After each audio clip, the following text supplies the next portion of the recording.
What's going on, guys? Welcome back to the Breakdown Sportscast YouTube channel. I'm your host, Kory Willis, here alongside my good friend and co host, Chris Bolton. We have another ACC preview for you guys. Yes, we are talking about the Georgia Tech Yellow Jackets here, Chris. A big year for the Yellow Jackets in 2026. Haynes King is now headed off to the NFL. And now we're going to see what these Georgia Tech Yellow Jackets are made of without the services of Haynes King being QB1, Chris. And look no further than Alberto Mendoza. Yes. I think we Little all know who Mendoza. that is. Little Mendoza. So yeah, man, this is gonna be an interesting team, Chris. Um, Led by Alberto Mendoza. Yeah, what are we looking at? In terms of this Georgia Tech team, we saw what Mendoza did, coming beside his brother, Fernando Mendoza. Now that he's headed off to the NFL, we're gonna be hmm looking at that same. I don't know, Chris. That same spark, that spunk that we saw from a Fernando Mendoza. We're gonna see that with Alberto this season for the Yellow Jackets. I think we possibly can. I think he's definitely a talented player, talented QB. I think there's an intangible to his game of being a player on a championship team. You know, someone that saw what it takes to win and live that day in and day out. I think that is something that could potentially be big for this team, especially if he comes in, does what he's supposed to do and command the locker room, and these guys respect his work ethic, and everybody falls in line with following him if he demands their respect and does what he's supposed to do. This can help Brent Key get that team that he's been building towards to really have a true defining season and maybe get over, reach those new heights, reach that next level. Because Georgia Tech has flirted with it. This was a good team last year, a very good team, got off to a hot start. This team has been able to pull off upsets under Coach Key, against really good teams. So they've been able to play up to the competition, but can they do so week in and week out? Can they push through the grind? And when you listen to Coach Key and you look at the work they've done in the portal, Kory, they definitely are a stronger, faster, bigger team than what they've been in the past. They got size. That you can see that was definitely a focus this offseason. Coach Key has talked about it. He likes the group he has, and then you just you look at that, and you just kind of look at what Coach Key brings to the table himself. He's one of the best coaches in college football, I would say. This Georgia Tech program was down, and since he's been there, he has revitalized and brought juice and life to this team, to this program. And, I expect Georgia Tech to be right there in the mix. I expect them to pick up where they left off last season, had a really good year. And this is a team to look out for to be in an ACC championship game, Kory. We talk about that second tier of teams in the ACC. Miami has established himself as the top dog in the conference, and there's like six other teams in that second tier jockeying for position, Tech included. Tech is set up real nicely to be the team that can emerge from the group and win an ACC title. Yeah, I think everything is right in front of them, Chris. It kind of has been the last few seasons that this team has, exceeded their expectations to a lot of people's eyes. They've brought in a lot of great talent cultivated that talent, and and Georgia Tech has been a consistent winner in the ACC last couple of years. So we're gonna see what they're gonna be like in 2026. We'll see what they're made of, but for the most part, they've done a really good job in being competitive. And Brent Key, like you said, was a heck of a coach. He's found a knack for bringing in really good talent, and this year shouldn't be any short of that. They got a lot of players from a lot of different programs. Justice Haynes was a freak of nature at Michigan. Now he's at Georgia Tech, so it's going to be great to see what he can do for the Yellow Jackets in 2026. Jonas Duclona, I think I remember seeing him a couple times at the corner position for the South Florida Bulls. He's in this program as well. It's a couple other people as well, Chris. Noah Carter. This guy was a top talent for the Alabama Crimson Tide.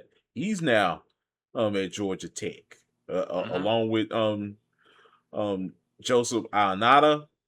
He was at Alabama as well, so he's probably gonna get some time on that offensive line.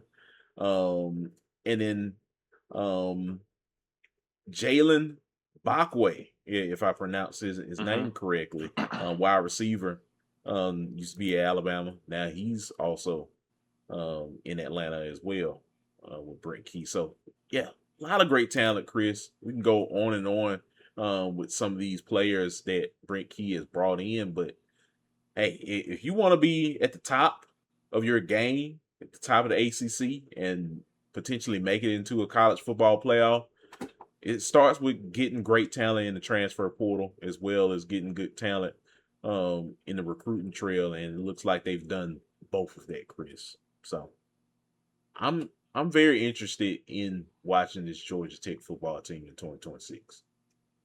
Oh yeah, definitely, definitely. Yeah, they'll be right there in the mix. So get your popcorn ready. Everybody in Atlanta, check out this team. They you don't want to miss out on the season. And then with a coach like Coach Key, I feel really confident in saying this could be the season that he's been building towards, and this team can definitely make a leap. Yeah, yeah. Another leap. They made a leap last year, but they can take it up another notch. Yeah, no, I definitely agree with you, Chris. So, yeah, we'll see what happens indeed for the Georgia Tech Yellow Jackets. Before we head out of here, Chris, and we'll put up some of our top games, Mm-hmm. but let's just delve deeper into this schedule. So, September the 3rd, you start off the season with Colorado. It's gonna be an interesting game. It was last year, came down to the wire. They ultimately won that game when didn't look like they were going to. Mm-hmm. Um, but another year, Chris. This time, this game is in Atlanta. Um, I'm interested to watch this game because with everything going on with Colorado and Coach Prime and everything, he wants his team to be at the top of their A game in 2026. Should be an interesting one indeed. But um, you do have Tennessee. You played them last year, and or no, yeah, I'm thinking about the Syracuse game. They didn't play Tennessee last year, but um, just them playing Tennessee, second game of the season. I think that's Yeah, big. yeah. That's uh, that's quite the game. Hmm. If you beat Colorado and Tennessee, oh, You you cooking? have a you have established yourself as a contender. I feel like in ACC this year, definitely have established yourself, especially with the win over Tennessee. I feel like, respectfully, that they will put belt to ass against Colorado. I have a feeling that Tech will be too much for Colorado this year. We'll see how that game plays out. But if you beat Tennessee, an SEC power, a team that's made the playoff, that's been where you want to go, you're able to beat them. you've put the conference on watch. You put the conference on notice. You let everybody know we have arrived, and so we'll see how things go. But that is a defining game. I feel like for this team, this that could be the difference in being in or out the playoff. You have that game because you also have another conference, another state foe, in-state foe, who's an SEC team. You have Georgia that you got to play. Um, that's going to be a tough game. But if you mess around and win all three of those non-conference games, Kory, if you beat a Georgia, a Tennessee, and a Colorado, I feel like at that point it's a disappointment if you don't make the playoff. You got to do work in the ACC if you reel off wins against those guys. Yeah.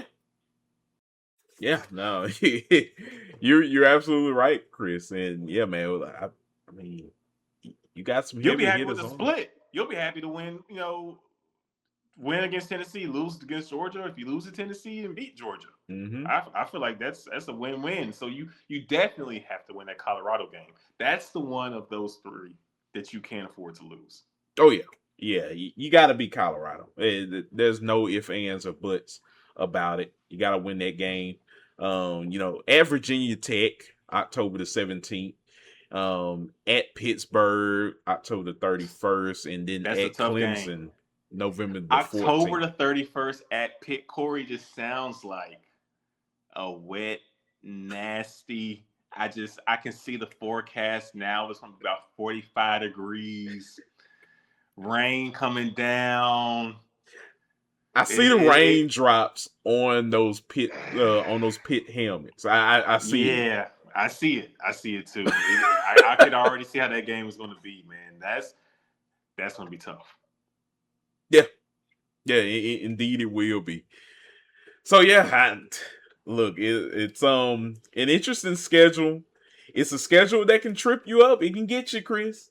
But if this Georgia Tech team is the way we all think, is going to be built in 2026, I say they can manage this schedule just fine.